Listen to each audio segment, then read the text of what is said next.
کہ بندے کے خلوص کا پتہ چلتا ہے۔ اگر آپ کے سامنے ہو تو اس وقت دو باتیں ہوتی ہیں، یا تو اس کے وجود کی وجہ سے ہونے والی برکتوں کی لالچ میں کوئی ایمان لائے گا، یا پھر اس کے غیظ و جلال کو دیکھ کر اس سے ڈر کے ایمان لائے گا۔ تو مولا نے فرمایا پروردگار میں تیری عبادت نہ جنت کی لالچ میں کرتا ہوں، نہ میں تیری عبادت جہنم کے خوف سے کرتا ہوں، بلکہ میں تو تیری عبادت خلوص دل سے کرتا ہوں، کیونکہ میں نے تجھے مستحق عبادت پایا ہے۔ تو علی نے منع کیا دونوں سے کہ دیکھو لالچ میں عبادت نہ کرو، اور کہا دیکھو ڈر کے عبادت نہ کرو، نہ اس لیے کرو کہ جنت میں پہنچ جاؤ گے، نہ اس لیے کرو کہ جہنم سے بچ جاؤ، کیونکہ لالچ کی اور ڈر کی دونوں کی عبادتوں کو علی نے قبول نہیں کیا، کہا یہ بیکار۔ تو ویسے ہی اگر امام سامنے ہو تو امام کے سامنے ہونے کی وجہ سے یا تو ان برکتوں کی لالچ میں ایمان لائیں گے، یا امام کے جلال اور ان کے وقار کو دیکھ کر ڈر کر ایمان لائیں گے، تو دونوں بھی ایمان قبول نہیں کیے جائیں گے۔ اسی لیے اللہ نے کہا کہ انہیں پردہ غیب میں رکھ دو، اب نہ لالچ سامنے ہے، اب نہ خوف سامنے ہے، تو اب ایسی حالت میں جو ان پر ایمان لائے گا تو یہ ایمان لانا مخلص ایمان لانا ہوگا۔ اس ایمان میں نہ لالچ ملی ہوئی ہے، نہ اس ایمان میں کوئی خوف ملا ہوا ہے نا بات۔ اسی لیے امام کو پردہ غیب میں رکھا گیا تاکہ مومنین کے خلوص کو پرکھے۔ اور قرآن نے کہا کہ متقین کی پہلی صفت ہی یہی ہے کہ وہ غیب پر ایمان رکھتے ہیں۔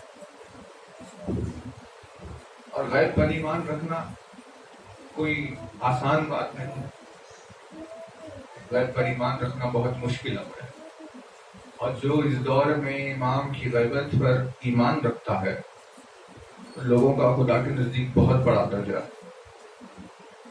کیا کہا؟ امام نے فرمایا اللہ نے ملائکہ کے بیچ میں آدم کی خلافت کا اعلان کیا ہے نا، اذ قال ربک للملائکۃ انی جاعل فی الارض خلیفہ۔ جب اللہ نے ملائکہ سے کہا کہ میں زمین پر اپنا خلیفہ بنانے جا رہا ہوں، یہ اعلان اللہ نے ملائکہ میں کر دیا،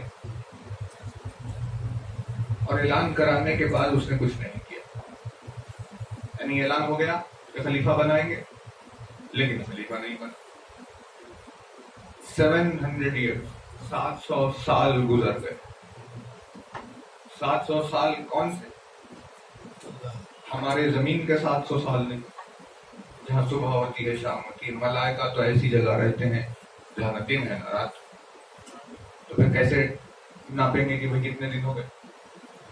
ویسے نوری 700 سال 700 لائٹ ایئرز گزر گئے، لیکن آدم نہیں بنے۔ 700 سال کے بعد، یعنی اعلان کرنے کے 700 سال کے بعد آدم کو بنانا شروع کیا گیا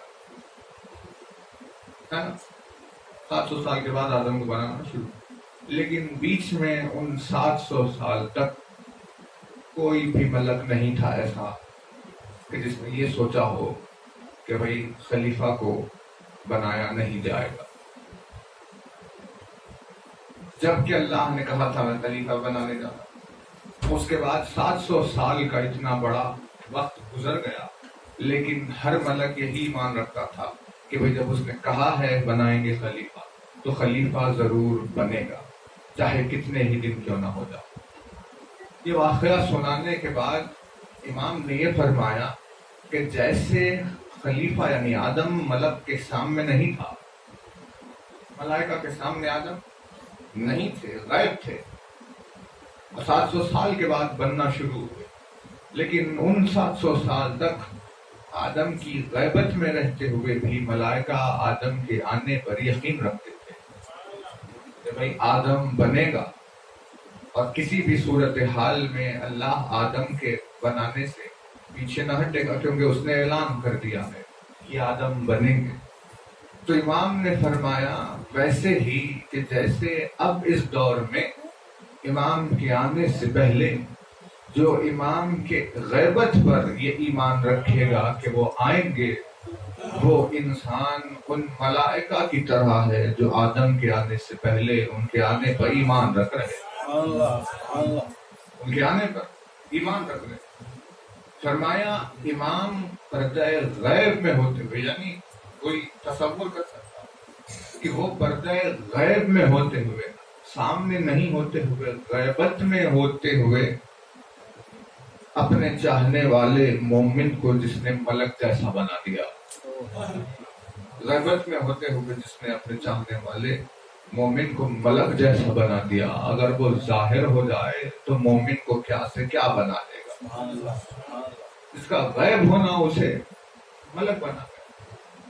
پھر دوسری دلیل دی امام نے، فرمایا بھائی 11 بھائیوں نے دیکھا کہ یعقوب جو ہے وہ یوسف کو زیادہ چاہتے ہیں، اور انہیں حسد ہو گئی کہ بھائی یوسف کی محبت کیسے دور کرے، تو انہوں نے یہ ارادہ کیا، یہ منصوبہ بنایا کہ ہم یوسف کو قتل کر دیں۔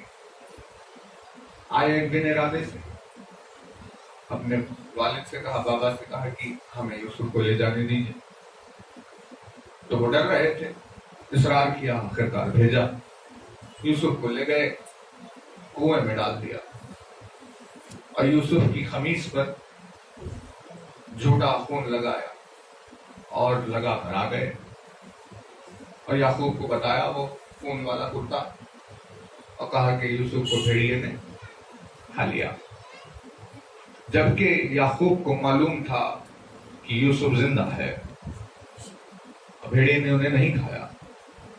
روتے رہے، بیٹے کی یاد میں گریہ کیا، لیکن یقین تو تھا کہ یوسف زندہ ہے، اور یعقوب کو یہ معلوم تھا کہ ایک دن میری ملاقات یوسف سے ہوگی۔ تو اب یوسف تھے غیب میں، یعقوب کے لیے یوسف ہے غیبت میں، یعنی سامنے نہیں ہے، لیکن یعقوب یوسف کے آنے کا یقین رکھتے تھے کہ ایک دن یوسف سے ملاقات ہوگی، اور یعقوب تھے نبی اللہ کے۔ تو امام نے فرمایا پھر ویسا ہی جس دور آخر میں امام جو غیبت میں ہے، تو ان کی غیبت میں رہتے ہوئے جو ان کی غیبت پر یقین رکھے اور ان کے آنے کا یقین رکھتا ہے، وہ مومن اس نبی کی طرح ہے کہ جو یوسف کے آنے سے پہلے ان کے آنے کا ایمان رکھتا تھا۔ یعنی امام غیبت میں ہوتے ہوئے انہوں نے اپنے چاہنے والوں کو ملک اور نبی کا رتبہ دے دیا۔ غیب میں ہوتے ہوئے جس نے اتنا بڑا کام مومنین کے لیے کر دیا، وہ اگر سامنے آ جائے تو اس کی اطاعت میں مومن کا کیا مقام و وقار ہو جائے، ہے نا؟ یؤمنون بالغیب، اسی لیے قرآن نے کہا متقین کی پہلی صفت ہے یہ کہ وہ غیب پر ایمان رکھتے۔ بات تمام کریں گے آپ کی خدمت میں اس آخری چیز سے کہ غیب پر ایمان رکھیں کیسے۔ جو چیز غیب ہے اس پر کیا ایمان رکھا جائے گا، ہے نا؟ آپ جانتے ہی نہیں اسے، دیکھا ہی نہیں کبھی، سنا بھی نہیں کبھی، وہ ہے غیب، تو غیب پر کیسے ایمان رکھیں؟ تو اللہ نے ہر غیب پر ایمان رکھنے کے لیے ایک حاضر کو رکھا۔ جیسے جنت ہے غیب، اب جنت پر ایمان رکھو، لیکن اب ہم جنت پر کیسے ایمان رکھیں گے، وہ تو غیب ہے۔ تو اللہ نے کہا ٹھیک ہے، اگر اس کے غیب ہونے سے تمہیں پریشانی ہو رہی ہے تو ہم نے اس دنیا میں باغ بنا دیے، گارڈن بنا دی، دنیا میں ہریالی، جھاڑ، نہریں، میوے، نعمتیں ساری دنیا میں، کہا انہیں دیکھو، انہیں دیکھ کر جنت کا ایمان رکھو، ایسی ہی نعمتوں سے بھری پڑی ہوگی، نہریں ہوں گے، ہریالی ہوگی، اچھا خوشگوار ماحول ہوگا، جنت ویسی ہوگی۔ مطلب اب ہمارے پاس ایک ایگزامپل ہے کہ ہاں اسے دیکھا، ان گارڈن کو، ساری ہریالیوں کو دیکھ کر ہم نے کہا کہ ایسی ہی کچھ ہوگی، تو مطلب وہ جو چیز غائب تھی اس کے لیے ایک حاضر رکھا گیا، بغیر حاضر کے اس غائب پر ایمان ممکن نہیں تھا۔ ویسے ہی کہا جہنم سے ڈرو، کہا جہنم کیا ہے پروردگار، ہمیں تو معلوم ہی نہیں کیا ہے۔ کہا ٹھیک ہے وہ غائب ہے، اب ہم اس کے حاضر ہونے کا ایک مثال رکھتے ہیں، کہ یہ دیکھو یہ آگ ہے، یہ پریشانیاں ہیں، یہ دنیا میں مصیبتیں ہیں، یہ ساری چیزیں، ان سب سے جہنم پر ایمان لے کر آ جاؤ۔ جہنم ایسی ہی کوئی جگہ ہوگی کہ جہاں بلا مصیبت پریشانیاں ہزاروں لاکھوں چیزیں۔ تو پتا چلا کہ ہر غیب کے لیے ایک ظاہر ہونا ضروری ہے، بغیر ظاہر کے کسی غیب پر ایمان نہیں لایا جا سکتا۔ ویسے ہی اللہ نے کہا کہ بھئی مجھ پر ایمان رکھو، میں بھی غیب، اللہ کی ذات پر ایمان رکھو، اللہ بھی غیب ہے۔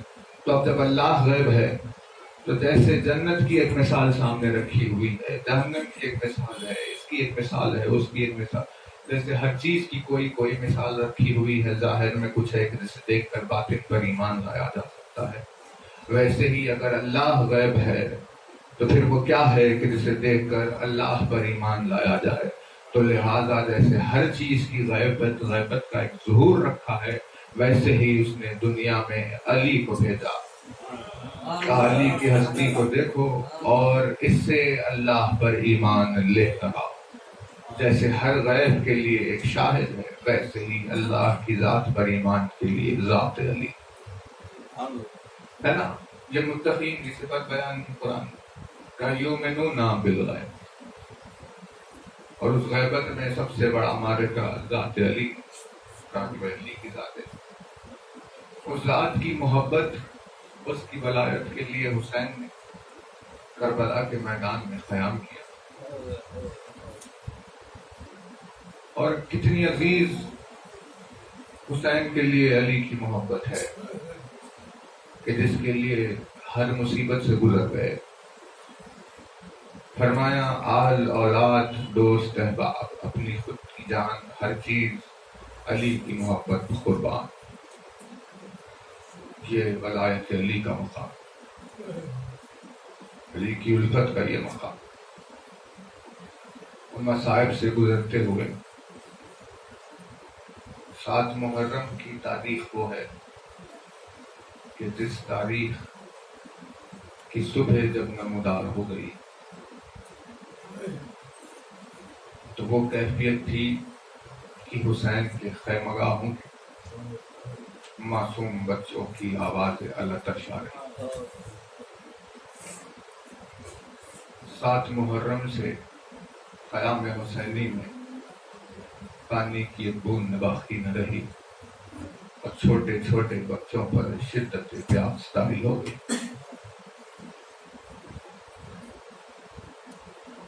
کیسے کیسے سن و سال، کتنی کم سنی، اور پیاس کا کیا عالم۔ ان سب میں جو ایک سب سے کم سن پھول ہے حسین کے باغ کا، اس کا سن کل 6 مہینے کا سن ہے، اور پیاس کا یہ عالم ہو گیا کہ علی اصغر کے ہونٹ پیاس کی وجہ سے پھٹ گئے تھے، زبان پیاس کی وجہ سے سوکھ چکی تھی، ایسی پیاس طاری ہو گئی تھی کہ جب بھی علی اصغر کے چہرے پر کسی کی نگاہ پڑ جائے تو دیکھنے والے کو شدت پیاس علی اصغر میں نظر آ جاتی تھی۔ 7 محرم کو جب یہ عالم ہو گیا تھا تو کوئی مومن یا عزادار یہ تصور کرے کہ روز عاشور کے آتے آتے پیاس کا کیا عالم ہو گیا ہو۔ تو اس تاریخ کی نسبت سے کہ جہاں نوشاہ کربلا کا ماتم ہوتا ہے، جو امام حسین کی خدمت میں پہنچے، بڑے بھائی کی نشانی، حسن مصطفیٰ کی نشانی، جس نے آ کر جب میدان جنگ کی اجازت چاہی تو حسین نے سینے سے لگا لیا، کہا میرے لال تم تو میرے بھیا کی نشانی ہو، اور کیسے میدان جنگ میں تمہیں بھیج دیا۔ قرآن نے ایک دستور بیان کیا، عجب دستور بیان کیا، یتیم کے ساتھ کیسے رہتا ہے۔ اور قرآن نے فرمایا دیکھو جب کوئی یتیم تمہارے سامنے آئے تو زور کی آواز سے اس سے بات نہ کرنا۔ جب کوئی یتیم تمہارے سامنے آئے تو اس یتیم کے سامنے اپنے بچوں سے پیار نہ کرنا۔ دیکھو جب کوئی یتیم تمہارے سامنے آئے تو اس کے سامنے اپنے کو ملنے والی نعمتوں کا تذکرہ نہ کرنا۔ کہیں ان تمام چیزوں سے اس یتیم کو اس کے ماں باپ نہ یاد آ جائے۔ اتنی پابندیاں اور تاکید قرآن نے یتیم کے لیے کی، نہ جانے وہ کیسے قرآن پڑھنے والے تھے کہ جب قاسم حسن میدان کربلا میں پہنچے تو کسی نے قاسم کی یتیمی کا خیال نہیں، کسی نے قاسم کی یتیمی کا خیال نہ کیا۔ ہر طرف سے ان پر جو حملے ہوئے، عجیب جملہ زیارت ناہیہ میں امام زمانہ نے کہا، فرمایا میرا سلام اس شہید کے اوپر جس کی دائیں جانب کی پھسلیاں بائیں طرف آ چکی تھی، جس کی بائیں جانب کی پھسلیاں دائیں طرف جا چکی تھی۔ قاسم حسن کی یہ شہادت شہزادی کونین سے ملتی ہوئی ہے کہ جہاں شہزادی کی پھسلی پر جلتا ہوا دروازہ گرا تو اس کا اثر یہ ہو گیا تھا کہ ساری زندگی پھر کبھی سیدھے ہاتھ سے تسبیح نہیں پڑی تھی۔ جلتا ہوا دروازہ جو پہلو پر گرا تو یہ حال ہو گیا۔ خدا جانے کیسے قاسم نے حسین کو آواز دی کہ دوڑتے ہوئے گھوڑے قاسم پر سے گزر گئے، ساری پسلیاں چور ہو گئی، آواز دی کہ امو جان ہمارا سلام آخر قبول کرنا۔